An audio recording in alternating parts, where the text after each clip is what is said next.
So now you've decided to show up. Her voice was cold, a stark contrast to the warm tones that had always comforted me during my childhood. Grandma, what's happening? I asked, trying to comprehend the situation as my words stumbled out. I had been informed that you were in a nursing home. Don't, she said, raising her hand. That small gesture felt like a physical blow. Your grandfather called you repeatedly on his deathbed. He wanted to say goodbye to his little scientist, but you didn't answer or visit. How could you be so heartless, Sharon? Let me see the number he called, I requested, struggling to keep my voice steady. Please, Grandma, I need to understand. She went inside briefly and returned with a small notepad in her trembling hands. The number scrawled on it was in Grandpa's familiar handwriting. That's not my number, I whispered, staring at the unfamiliar digits. I've had the same number since high school. They gave you a fake number? She queried, her stern expression beginning to waver. Your parents said you changed it when you went to university, she stated, her voice softening. They told us you wanted to distance yourself from us. The pieces began to fall into place. Grandma, I came here during break. Helen was here. She wouldn't let me in, saying no one was home. Then Mom and Dad told me you and Grandpa were in a nursing home. Grandma's face went pale. A nursing home? We never. Her voice trailed off, her hands shaking. Helen and your parents told us you were too busy with your new life at university to visit. They said. Her voice cracked. They said you were ashamed of us, that we weren't sophisticated enough for you anymore. They said what? My knees grew weak, and I leaned against the porch railing for support. How could they? They told us the funeral was at 2 p.m. today. I managed, the words sticking in my throat. When I got to the church, it was already over. They said I mixed up the times, but I didn't. I would never. The funeral was at 10 a.m., Grandma stated slowly, realization dawning in her eyes. Your parents stood there, telling everyone how ashamed they were that you couldn't even bother to come to your grandfather's funeral. Helen cried, saying how hard she tried to reach you. Tears welled up in my eyes, and I collapsed into her arms. Together, we sobbed on the front porch, all the confusion and pain pouring out. He died thinking I abandoned him. I sobbed into her shoulder. Grandpa died believing I didn't care. Grandma stroked my hair as she used to when I was small, her own tears falling freely. We know the truth now, she reassured. After we had dried our tears, Grandma picked up the phone. Her fingers trembled slightly as she dialed, but her voice remained steady. Karen, yes, it's me. I need you, Michael, and Helen to come over right away. There are important documents to discuss. No, it can't wait. When she hung up, she looked at me with determination. They'll be here in an hour. The lawyer is on his way too. When the doorbell rang, Grandma squeezed my hand. Stay in the kitchen until I call you. I listened from the other room as they entered, hearing Mom's practiced social laugh, Dad's formal tone, and Helen's bored sigh. Then Grandma's voice, sharp and commanding, cut through. Please, everyone, take a seat. Mr. William is here to read Thomas's will. That was my cue. I stepped into the living room just as the lawyer opened his briefcase. The looks on their faces were unforgettable. Mom's perfect smile froze, Dad's face turned pale, and Helen's jaw dropped in shock. Mr. William cleared his throat and began, Thomas Walker, being of sound mind, declare this to be my last will and testament. The room fell silent except for the rustling of papers. First, the house was left to Grandma, along with a substantial sum for her care and maintenance. Then came the section that made Helen's face redden with anger. To my granddaughter Sharon Walker, I leave my newly constructed lab facility at 1550 Pine Street, fully equipped and ready for her research work. All necessary permits and paperwork have been processed and finalized. I couldn't believe my ears. Grandpa had built a lab for me, my very own research facility. The remainder of my estate, Mr. William continued, is to be divided equally between my granddaughters Sharon and Helen Walker.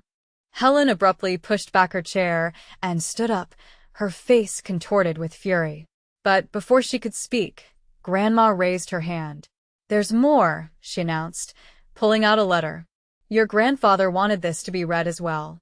I braced myself as she unfolded the letter, memories of Grandpa flooding my mind. Where should we put this one? Grandpa used to ask. Whenever I returned home with a new accolade or certificate, I would pull out the familiar cardboard box I stashed beneath my bed, adding it to the rest. I never showcased my achievements, not because of a lack of pride, but to avoid appearing arrogant. More importantly, my accomplishments seemed to discomfort my parents. Helen had her own perspective, often mocking with, "Nobody likes a know-it-all." Yet, she'd readily ask for my help, or even have me complete her science homework. "Helen, that's cheating," I would object as she copied my solutions. "Sharon, help your sister right now," Mom would order in that unmistakable tone, allowing no defiance. Family supports family, and just like that, I'd end up doing Helen's assignments, feeling fraudulent but too intimidated to defy my parents. It became a recurring sequence. Helen would demand, my parents would command, and I would comply. I detested it, but felt trapped. On occasions, I'd overhear my folks discussing me, believing I wasn't listening. Their simmered voices would float to my sanctuary, where I'd be absorbed in my chemistry set or engrossed in recent scientific papers. "I just don't get where she gets it from," Mom would voice, bewilderment evident. "No one in the family is like this." "Maybe she was switched at birth," Dad would joke, though beneath his laughter lay an earnestness sharper than if he'd openly admitted he didn't comprehend me. One night, after another science victory, I caught snippets of Dad's conversation with Helen concerning her deteriorating grades. "It's not fair she's so smart," Helen lamented. "Listen, love," Dad soothed. "We need to focus on you. Sharon, well, she'll be fine on her own." Leaning against the wall, fists balled, I stifled tears. My intelligence was being used as an excuse to withhold affection. At school, I was the peculiar girl spending lunches in the lab rather than the cafeteria. Sure, peers approached when they needed homework assistance, but genuine friendships eluded me. The only ones who truly understood were Grandma and Grandpa, my anchors. They'd listen patiently to my exhaustive elucidations of experiments and theories, never making me feel excessive or odd. "Look at what I found for you," Grandpa would announce, revealing stacks of scientific journals or fresh lab equipment. "I thought this might interest you." Although their unwavering support was heartfelt, the void where my parents' validation should have resided felt enormous. At school gatherings, observing families' intimate embraces and siblings' supportive cheers would kindle a dull ache within. Then, a life-altering announcement arrived. I was set to graduate early at 16, having completed all high school requisites and secured a full scholarship to an esteemed university. The day I departed for university marked my authentic inhale of liberation. The buzzing campus was invigorating, and for once, I wasn't the misfit. In my advanced chemistry class, I encountered Sarah and Michael, kindred spirits equally captivated by molecular structures. For the first in my existence, I found friends who comprehended me. We'd while away hours in the lab, volleying ideas, laughing at spectacular experiment fails, and reveling in discoveries. It was a dream realized. Yet, despite flourishing in this new realm, some part craved familial approval. Weekly calls home were made, yearning for validation beyond the usual cursory chats I received. "Yes, Sharon, that's nice." Mom would respond to my research updates only to pivot.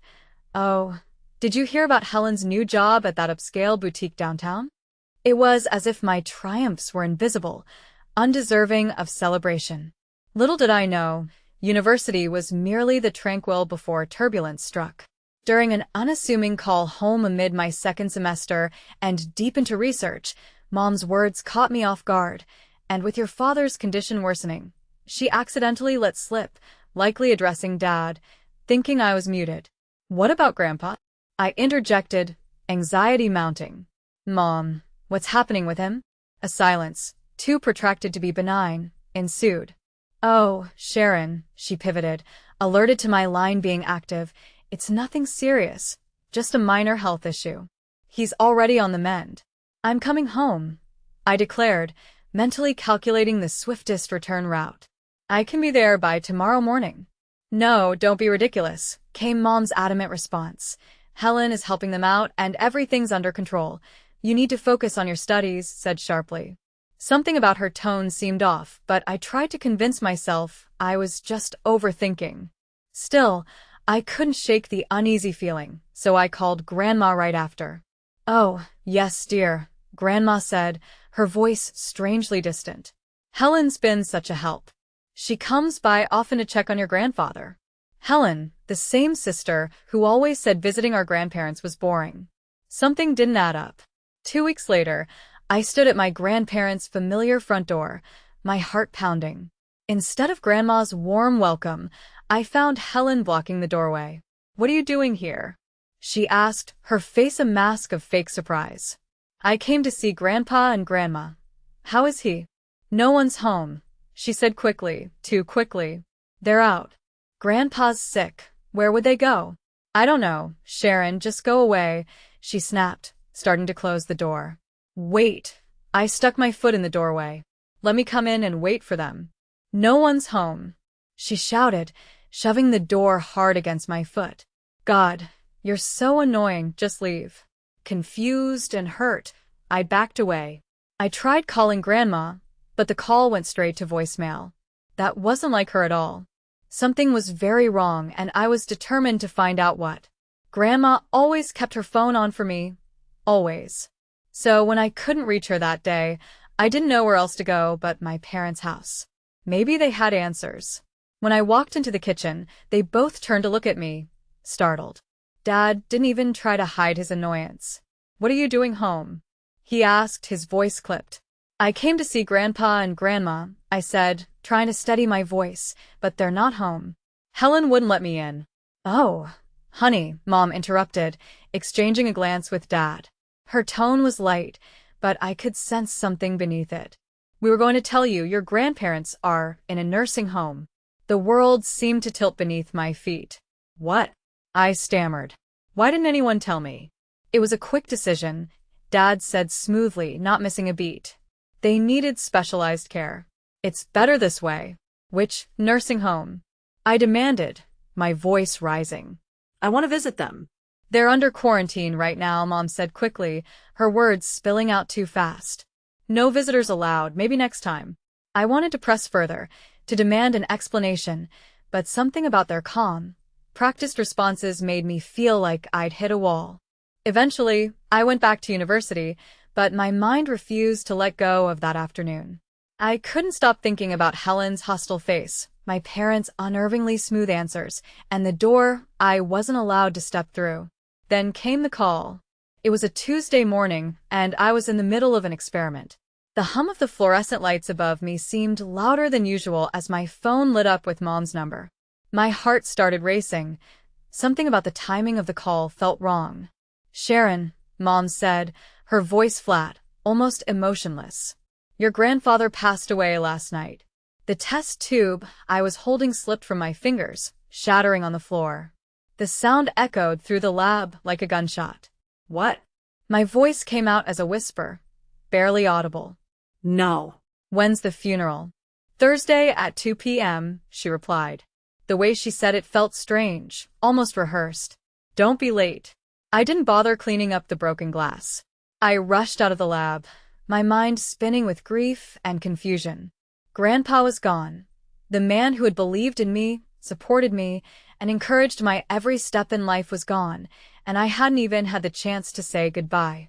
The memories of him flooded my mind during the entire journey home. I held back tears as I thought of his smile, his voice, and the way he would light up whenever I talked about my experiments. At 1:30 p.m. on Thursday, I made my way to the church. The empty parking lot was my first clue that something wasn't right. My footsteps echoed in the silent building as I approached the entrance, dread building with each step. Inside, a custodian was mopping the floor, the faint smell of cleaning products filling the air. The Walker funeral? I asked, my voice trembling. He looked up from his work and frowned. That ended hours ago. They held it at 10 a.m. It felt like someone had punched me in the gut. The world tilted as I grabbed onto a nearby pew for support. Frantically, I pulled out my phone and called my parents. Oh, Sharon, Mom answered, her voice dripping with mock disappointment. You must have mixed up the times. We clearly said 10 a.m. No, I said firmly, my hand shaking so badly I could barely hold the phone. You said 2 p.m. I wrote it down. I know you said 2 p.m. Your grandmother is still in the nursing home, Dad interjected smoothly, and she doesn't want to. In that moment, all I could feel was her disappointment piercing through me like sharp daggers as they informed me that she was disheartened by my absence at the funeral. My search for explanations left me restless and uneasy, and I told them I was returning to university. Yet, subconsciously, my car veered towards my grandparents' home without a second thought. The streets were unchanged, still boasting the old oak tree and meticulously kept garden, accompanied by the whimsical wind chimes Grandma adored. I trembled as I pressed the doorbell, my heart racing in its confinement. Initially, the door remained closed, but then it swung open, and there stood Grandma, the very essence of my childhood comfort. Except, this wasn't supposed to happen, as she was reputedly confined to a nursing home, shunning my presence. Relief washed over me as I instinctively moved for an embrace. However, she retreated, and the chilly look she gave me froze me in place. Her expression was foreign, as if appraising a complete stranger. Grandma, I whispered, but the utterance felt void. I was at a loss for how to reconcile the frigidity in her gaze and this new, stern demeanor with the woman I had always trusted. Growing up, I never fitted the expectations placed on me. The world fascinated me, often bewildering my family. As a child, I would gather leaves, rocks, and other specimens to scrutinize, using a magnifying lens I had secretly acquired from a cereal box. Helen, meanwhile, was indulging in dolls and royal fantasies. Mom, why do leaves change hue and descend? I once queried, brandishing a vivid leaf. Ask your teacher, Sharon. She often responded, her attention fixed elsewhere, assisting Helen with a dance outfit. It defined my early years. A flurry of scientific inquisitions met coolly or not at all. I recall being 7, engrossed with jars of household items before me, experimenting with the effervescence of baking soda and varied liquids. Whatever are you doing? Mom's voice shattered my focus. I held up the frothing concoction with pride. Behold this, I announced. Now clean it up, she retorted, stressing the need for an immaculate kitchen for Helen's birthday gathering. Helen's birthdays were spectacular, drawing crowds, life-size characters, and endless amusement in stark contrast to mine, which were humble affairs with merely my grandparents and a simple cake. Despite my gratitude for those cherished books gifted to me, the disparity was glaring when compared to the wealth of toys Helen unwrapped enthusiastically. By then, I discerned where my folks' priorities truly lay. Today, with Grandma's icy stare drilling into me, the realization felt complete that my family had finally shut me out entirely. My grandparents, Dad's parents, always offered solace, a refuge where I was authentically acknowledged. During weekends and term breaks, they welcomed me warmly. Elucidate this week's findings, our little scientist? Grandpa would regularly enthuse, genuinely invested in my burgeoning curiosity. His authentic interest made me feel appreciated and treasured. Helen never participated in these visits, often calling them dull, preferring the allure of theme parks with my parents. Whenever left behind, a pang of solitude mingled with envy overshadowed me. Yearning for inclusion, I once pleaded, "May I come along too?" Mom, absorbed and distracted, brushed me off gently. The experience wouldn't appeal to you, dear. You'd likely want to probe the mechanics behind the amusements. That was the line. My divergent interests left me unmatched to the gender norms they envisaged, preferring lenses over mascara while Helen's conventional path met their aspirations. A pivotal shift occurred when I entered middle school. My science teacher, Mrs. Peterson, was the first other than my grandparents to genuinely perceive my potential. Mr. and Mrs. Walker, Sharon displays extraordinary aptitude, Mrs. Peterson revealed at a parent-teacher conference. Sitting as silent as the classroom walls, their muffled conversation resonated deeply within me. It seems prudent to advance Sharon into a specialized program, Mrs. Peterson advocated. Immediately, Mom's typical rigidity came into play. That sounds labor-intensive, she answered dismissively. She's satisfactorily positioned, and we must also prioritize Helen.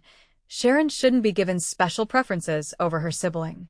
The familiar weight of rejection loomed large as their perpetual denial lined up unerringly. Yet, unbeknownst to me, Grandma became aware. Without hesitation, she stormed the school the next morning, her presence and insistence as forceful as an army general. She stood tenaciously in the principal's office, her voice unwavering as she navigated the situation. Grandma declared with determination, "My granddaughter will sit for those exams and receive every chance she is entitled to, regardless of her parents' opinions." The principal wavered, yet insisted. "Mrs. Walker, parental consent is necessary." Undeterred, Grandma responded icily, "I will take responsibility for my son and his wife. Ensure Sharon has her opportunity." After a week of intense debates, and what I suspect included some financial encouragement from my grandparents, my parents begrudgingly allowed me to take the placement tests. I excelled in each one, and my world unexpectedly expanded. The gifted program introduced me to international science contests, academic Olympiads, and research workshops. For the first time, I felt like I belonged, surrounded by peers who shared similar enthusiasms. It was as if I had found my true home. My debut international project centered on sustainable ecosystems, one, followed by more victories. I threw myself into this field, driven by a passion that had finally found its outlet to shine. That pivotal moment around Grandma's dining room table is unforgettable, her voice unwavering, holding Grandpa's letter. "To my son and daughter-in-law," she began, before condemning their shameful favoritism and lack of support equally available to every child. Helen exploded with "Stop." Her protest shocked everyone. She confronted our parents with anger, revealing the deception of her perfect granddaughter act when she accused them of promising her everything. Her performance for Grandpa was a ruse to secure a reward, and now she was denied what she expected. Now what? Helen ranted, her voice climbing, demanding more despite my achievements. I remained silent as her facade shattered, showing only entitlement and resentment. In breaking the tense hush, Mom urged, "Sharon, you heard your sister? Be reasonable. Think of what we invested in your education, those science camps and contests." I nearly chuckled at the absurd claims, calmly remarking, "None of that was your investment. Grandma and Grandpa funded it all." Mom rebuffed, "That's beside the point. Family is about sacrifice." She insisted I relinquish my inheritance to Helen to honor Grandpa's memory. Grandma sharply interrupted, rising with Grandfather's letter in hand. "I'll remind you what Thomas truly thought about this family's notion of sacrifice." Her unwavering voice declared unto her son and his wife their favoritism had poisoned the family, subjecting Sharon to mental mistreatment, while indulging Helen. "How dare you?" Helen yelped, retaliating. Grandma fervently countered, "No, how dare you? You misled and manipulated a dying man, yet you speak of sacrifice and family. Leave, all of you." Grandma flung the door wide open, proclaiming her regret for Thomas leaving them anything.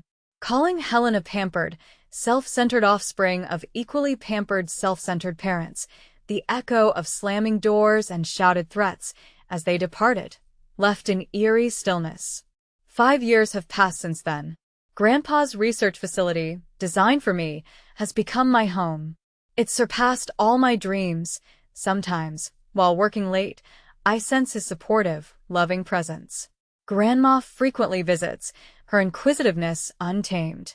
She shares in my latest endeavors, even enrolling in community college science classes, perhaps to better grasp my work, but likely to recapture the excitement shared between Grandpa and me. As for Helen and our parents, we've severed communication. Occasionally, their names appear on my phone or in messages, not read but deleted. They made their choice, as did I. Recently, I rediscovered an old photo tucked inside one of Grandpa's books, depicting a young me examining something through a magnifying glass in his yard. Behind it, he penned, "My little scientist will change the world someday."